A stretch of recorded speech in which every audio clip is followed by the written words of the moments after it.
so glad you're here. Welcome to the 98th interview on this podcast. I'm Esther Buerki, author of Living Without Fear and co-creator of the Amazon bestseller Inspired Journeys. You might be going through something or simply needing a moment to pause, to breathe, to feel seen. Whatever brought you here, we are honored to be with you. And if today's interview speaks to you or brings someone to mind, please pass it on. Let's keep spreading light. And today I'm so excited to introduce you to Edith Kiss from the UK.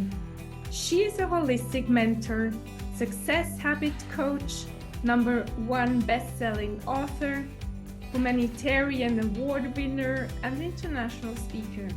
She specializes in guiding individuals from misery to peace within 30 days by integrating ancient healing techniques with neuroscience.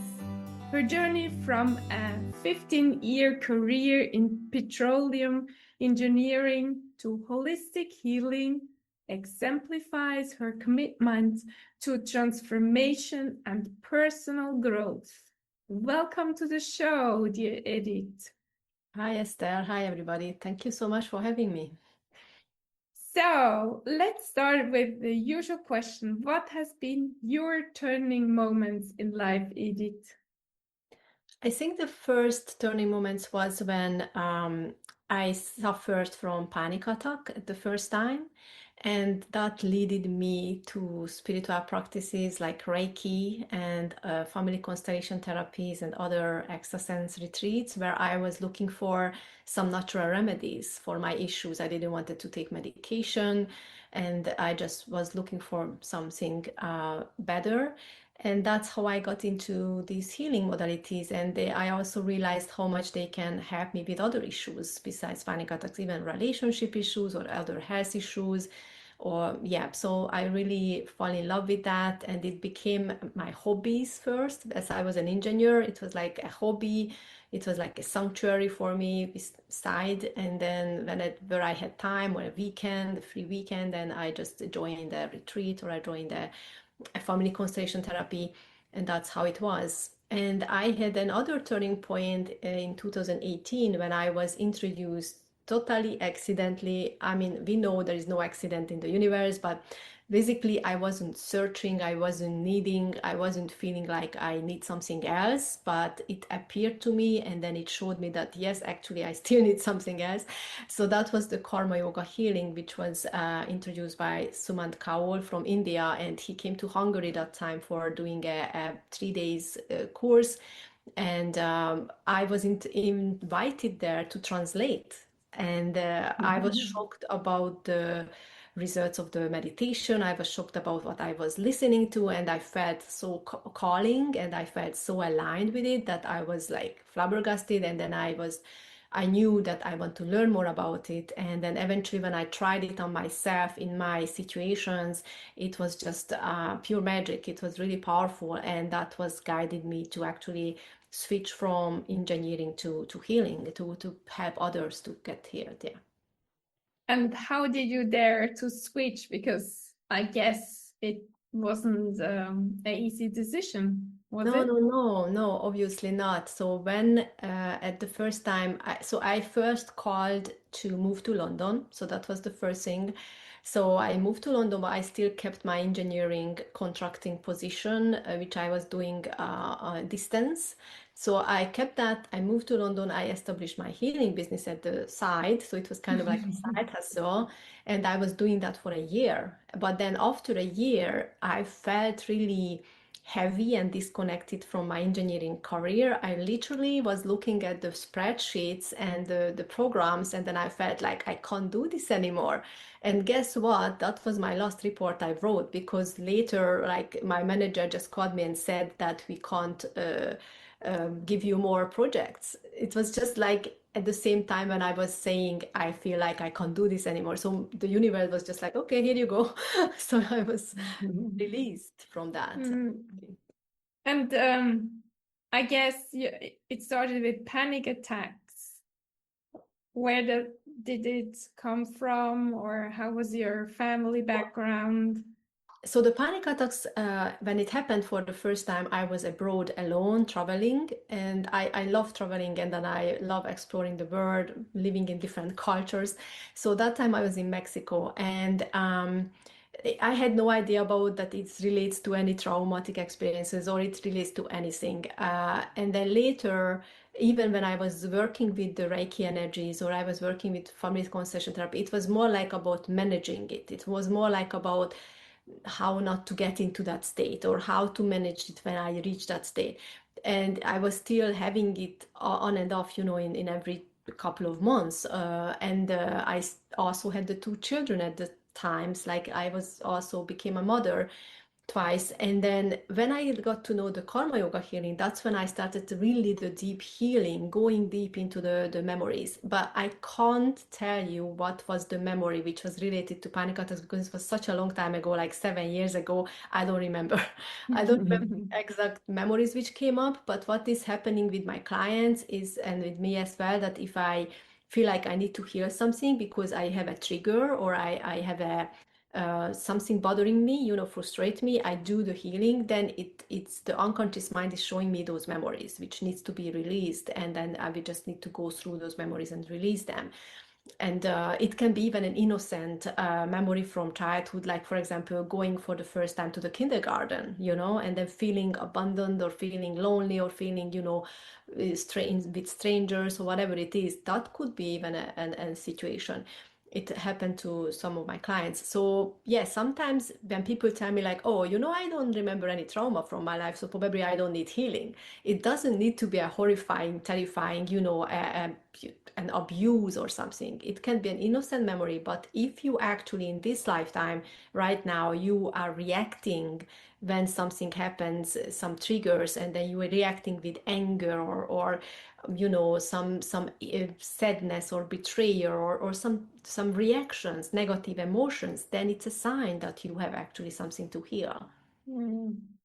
And when you were a child, what profession did you want to Oh, have at that's that time? interesting. Yeah, that's interesting because I was always inspired by adults around me. So it's like I was look up to them, I put them on a pedestal.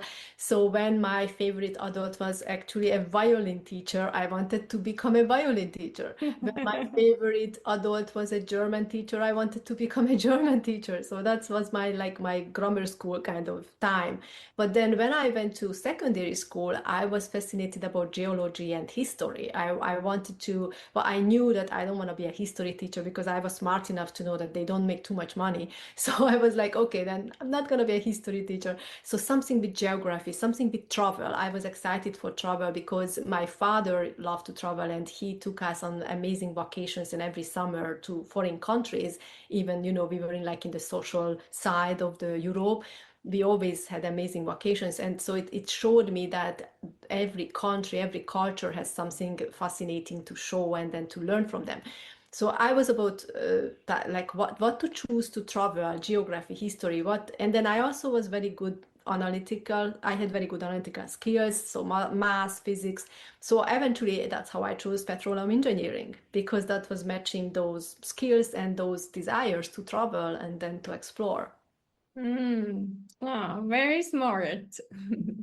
And do you remember some vacation you did with your parents? Yes, of course, of course. So when I was very like when I was like 8 years old, nine, that was the first time we went to Bulgaria and we went to Turkey. So like the Istanbul, the bazaar, and then we went to like in on the Black Sea, for vacation to the Black Sea, and the medusas were swimming around me.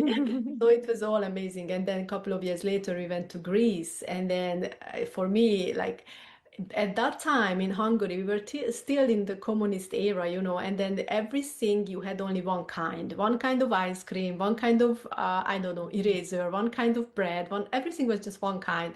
And then when I went to Greece and it was summer, hot, and then they had like the ice cream uh, boxes, like the trolleys, and then it was like 50 kinds of ice cream. I was like, God, where I am, like in heaven.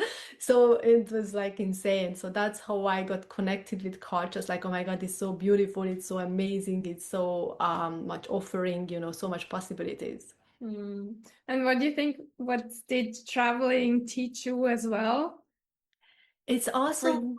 yeah, it's also taught me to speak up because when I started to travel myself, when I was 19, I struggled first for certain positions, being an au pair, being a nanny, being a waitress. I was traveling to work. And then I was at the university at the same time. So I was taking breaks from my studies and then exploring the world and doing all kinds of jobs. So I had to learn to speak up for myself because I was a very introvert person in school. I was sometimes bullied for that. I was a very shy person.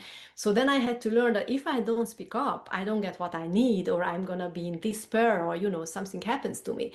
So I had to learn to use my voice and then say like, I actually this is my issue and I need to get this solved. So help me because you are my manager or you are my blah blah blah. So yeah, that was the most important thing to learn to speak up for myself. And what did it teach you about people? Because you are now working with people.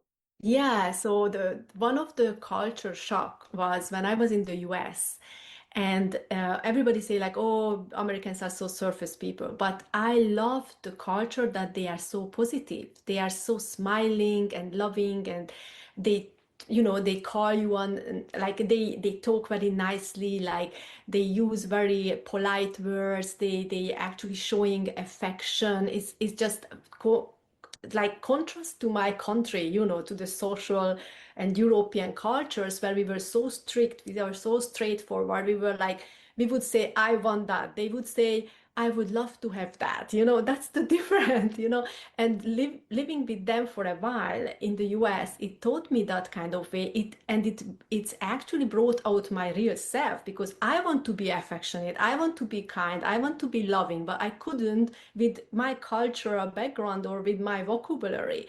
And then that American way of expressing it's opened up for me that, oh my God, I can be actually loving and affectionate and a kinder person. And that's what I started to spread more from myself after that. Hmm. And how did you integrate it more into your life? Because before we started talking, you said you the most important thing is aiming for joy and happiness, right? Yeah, that's the thing is that because we are our, our so everything is coming from our thought patterns. So if we think positively, if we interact positively, and then we cultivate positive emotions, then we are in joy and happiness. Like we can create that, but obviously our environment can affect us, and then our relationships can affect that. So being always guarded and being joy and happy is really a mindfulness. It's really a mind control of your side. And so being mindful is really important when you feel like something is hitting you, some triggers, or some people is not behaving with you as you would love them to behave with you, to setting boundaries, to actually cut out certain situations and people from your life is actually healthy. You don't need to be interacting with anybody or everybody who's even hurting you or who's pulling you down from happiness and joy. We have a choice. We have a choice to be with those people or not to be with those. I know that many times they come to me and they are like family members. I'm living under the same roof with those people every day. So how can I disconnect from them? And then the other thing is like, I had issue with my daughter. She was very wild, and then she was many times very unrespectful and having all kinds of emotional issues. But at the beginning, I was triggered, and then I was reacting, and I was furious, and I felt like why she's like this. I was questioning, but then I decided like no, I need to be always kind, pleasant, and loving no matter what she does. And that's how I showed up. I was always smiling. I was always wanted to hug. I always wanted, no matter how she was behaving with me or whatever she was doing. And guess what? After a while, she changed. And now she's smiling at me. She's welcoming me the same way how I did. She's 180, like the other side now. So you can actually influence people around you through observation, through a perspective, it's like fake it till you make it is the similar thing. Like you believe in them that they can be nice or they can be a good person, and you even address it to them, or you uh, only focusing on their good, they will change, they will. And of course I was doing the inner work on myself, which means I was doing the healings on myself, and it's affected her because she's in my soul family. So when you start your own healing journey, and then you do the deep healing with the unconscious mind and then with the soul family, then basically you affect your whole family tree, your ancestors, your lineage. So it's like your environment, your relatives, they start to change. And it's, I also see it with my clients. Sometimes they come to me and they say, I don't like how my father is acting with my mother, or I don't like the relationship with my children, blah blah blah. And then after working on themselves, it's shifting. They come back and say, oh, my father started to behave differently now, or he's addressing this and this. And then it's just like shifting everything, and also the relationships, like, oh, my daughter just called, or my son is no more nicer to me, or whatever. So it's how they got healed. It's affecting them. It's a ripple effect, basically. Beautiful. And what helped you, Edith, the most to always come back? Because sometimes life happens and you're not always joyful and smiling. So how do you get back always to your default mode of joy and happiness? Yeah, so that is, I think, the two things I would say is really important. One thing is to trust your divine guidance, trust that you are never alone. Basically, you are connected with the source. Everything is like coordinated by the source, kind of. We co-create with it, but it's still, you are watched over. That's what I want to say. You are never alone. You are watched over. You have spirit guides, you have angels, all of those things. And then everything is happening to you in life is happening for a reason.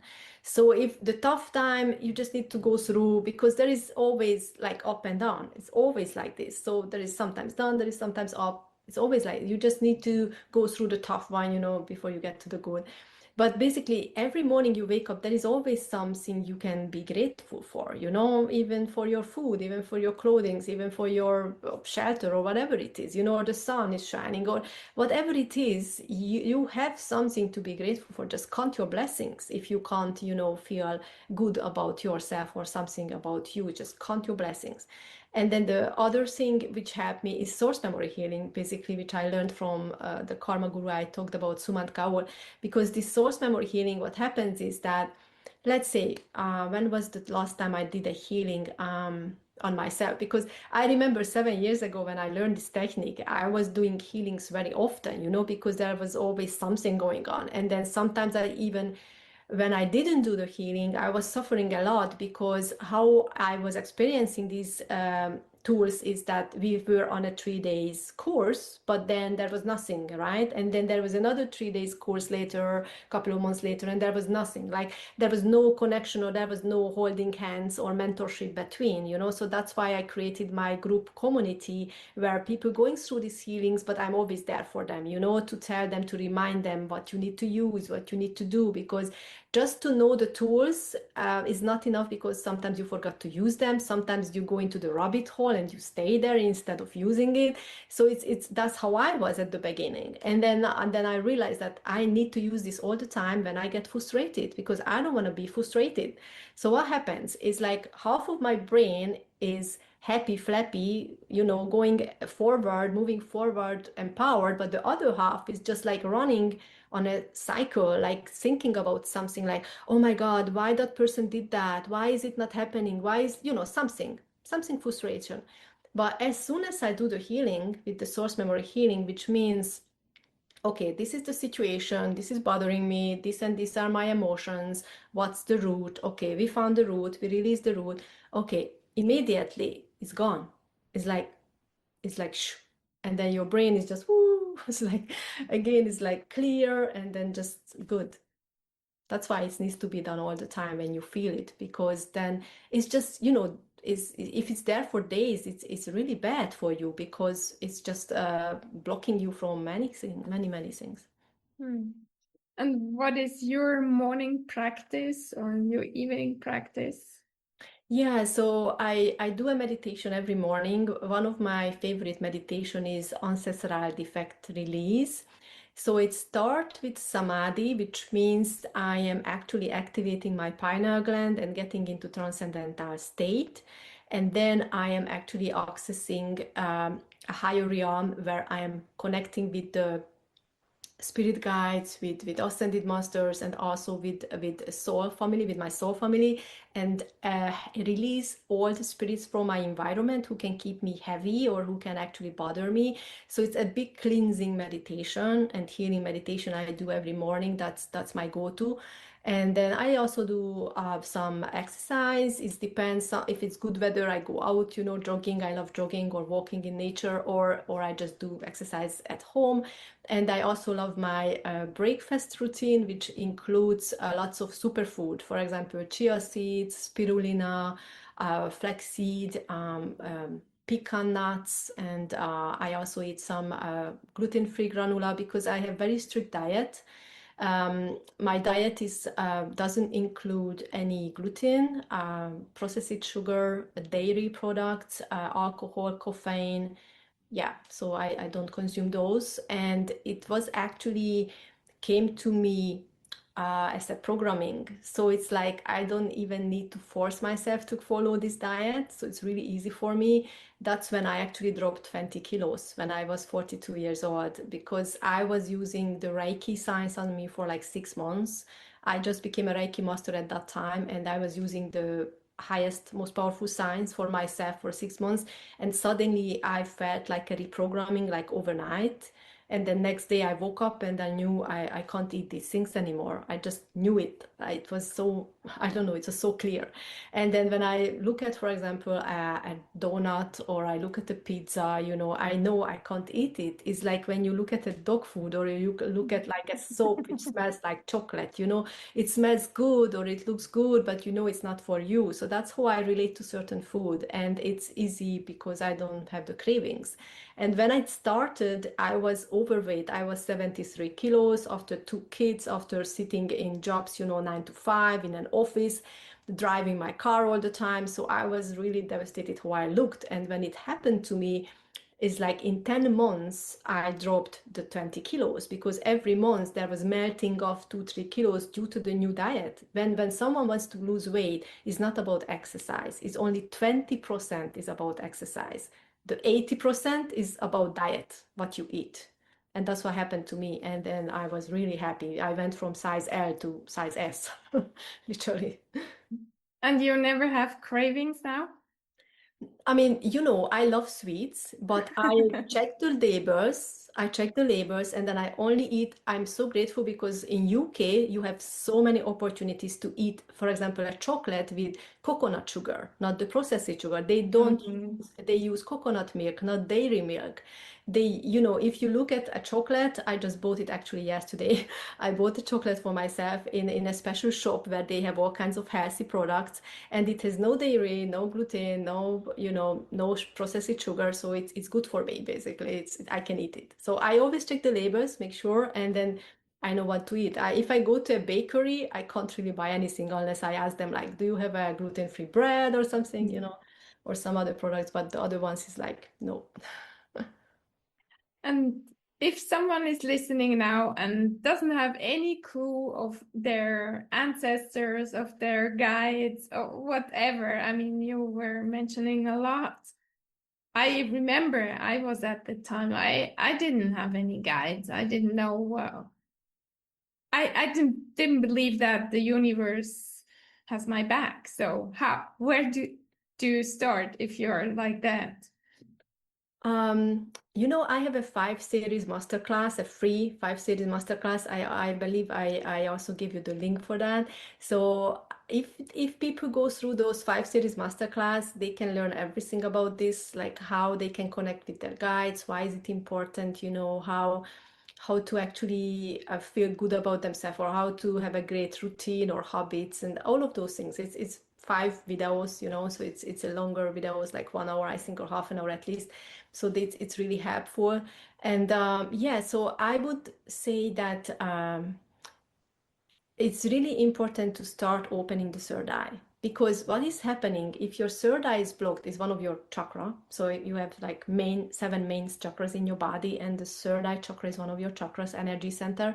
So if you feel stuck in life, if you feel worry and fear of the future, if you feel like lonely, then if you start actually activating your third eye through samadhi meditation, through activating the pineal gland, which is connected with your third eye, then you start to connect with your higher self and then with the divine. And what happens is you suddenly going to receive visions, ideas, comfort, trust, belief, and you will be more empowered to move forward. You will be more, you feel more free, more light, more connected, and not so much lost. And it happens to my clients that they go through the healing process and everything, and then at the end of the couple of weeks we spend together, they are like going into new projects, they are like empowered about the life, and just feel great about themselves and about what's coming. I have sometimes clients who comes to me with severe pain, like having autoimmune disease or other issues, and they just hate their life. They just like, why I am here, why I'm living this life, and then I just hate my job, I got always fatigued, or like other issues, and they truly don't like their life, even though they are still okay, they have a nice loving family maybe, or a nice home, but they're themselves, they are unhappy with their body, with their pains, with, of course, with everything, all the discomfort they experience. And when we do the healings, it turns out it's gonna be probably for many people very strange what I'm saying now, but it turns out that they are actually mad with the universe.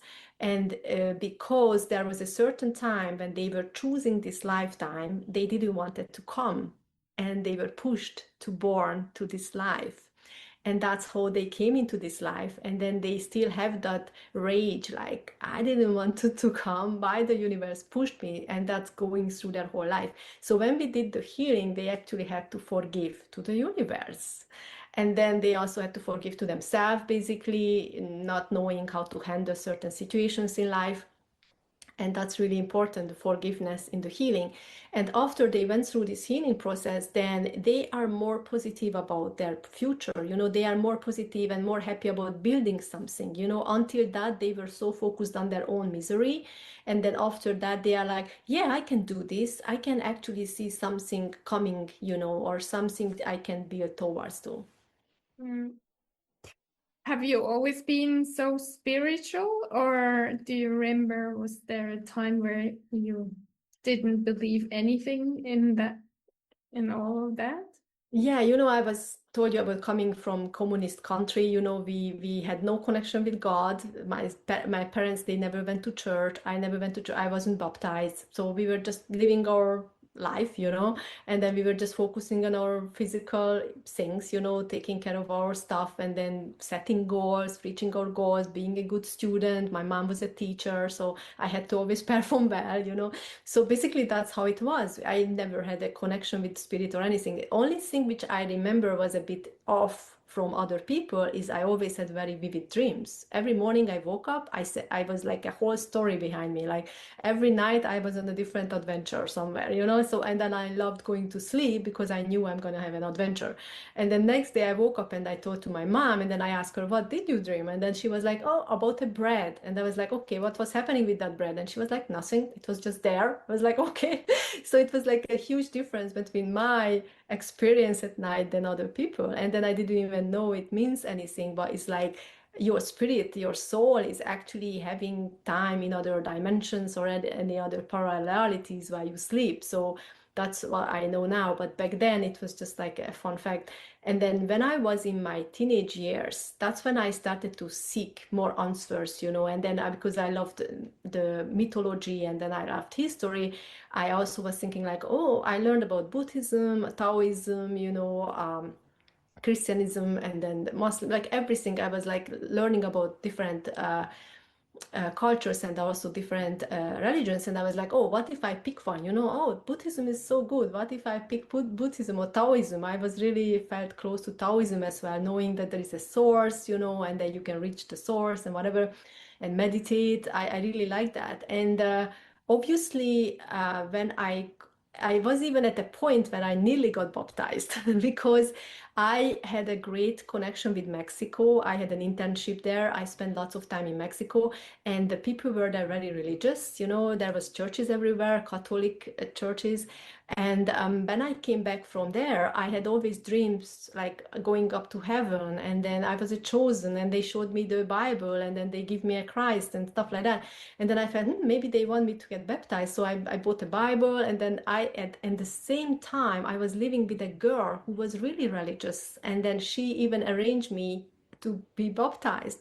But what happened is at the day before I supposed to get baptized, I got hired by one of the most famous oil industry companies out there in the world. So I was so excited. I had to travel for the job to sign my contract. So I couldn't get baptized. So I never got baptized since. And yeah, it's just a fun fact again. And then later it was interesting that I learned some prayers because of I had to go to that I wanted to go to get baptized, so I learned some Christian prayers. So first time when I went to learn Reiki, and the Reiki master said that connect to the divine, connect to the divine, call in the energies. And I was like, how to connect to the divine? I don't even know how to speak to it. And then that was like, oh, but I learned this prayer. So actually, I started to use Christian prayer to connect to the divine, to bring in the source energy for Reiki healings. So I did the two together. So I believe that every religion has their truths, and it's just if you stick with one religion, it's kind of limiting you because being spiritual means you are open to all kinds of informations, all kinds of practices, all kinds of modalities and tools to feel better in this life. So, yeah. So, yeah, and what would you like to tell our audience just as parting words? If it feels too much, if it feels like, okay, where can I start? How can I do this or how can I do that? I would suggest that just focus on mindfulness first, which means just take time to make sure that you're thinking positively. And then the positive thinking is going to bring positive emotions, and the positive emotions is going to bring better decisions. And when you think, just take, count till 10, or realize, have an awareness that, oh, I'm thinking negative or I'm assuming negative. Just stop that thinking. If you don't have the information, that don't assume. Just find something else which is more peaceful thoughts. And then the other thing is about emotions. We feel sometimes that we cannot control our emotions. We're just riding an emotional roller coaster. But the truth is we can control our emotions. Again, find something which is bringing more joy, or even bring joy into anything. Like, for example, you hate cooking or you hate cleaning, whatever. Just make it a fun activity, or believe it's fun, or believe it's rewarding. Whatever it is, you can create whatever you want in your mind and make it believe. Play with it. Just have fun with it. That you actually can shift your anxiety into excitement. And the other thing, the third, is the taking action, like having better decisions. When you pause, when you take your time, then you can be more, um, you can have a better choice. You can actually see the consequences of your actions, because it's so important. If you believe in karma or not, it exists. It's like a law of the universe. It's like law of attraction. If you don't believe it, it still exists. So there is law of karma, and which means like your actions have consequences.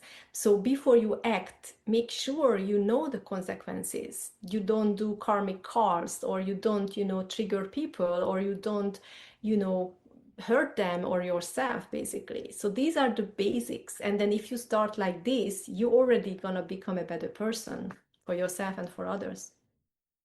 Wonderful. Thank you so much, Edith. You're welcome. And thank you, dear listener, for spending your precious time with us. You're amazing, and you're a gift to everyone who crosses your path.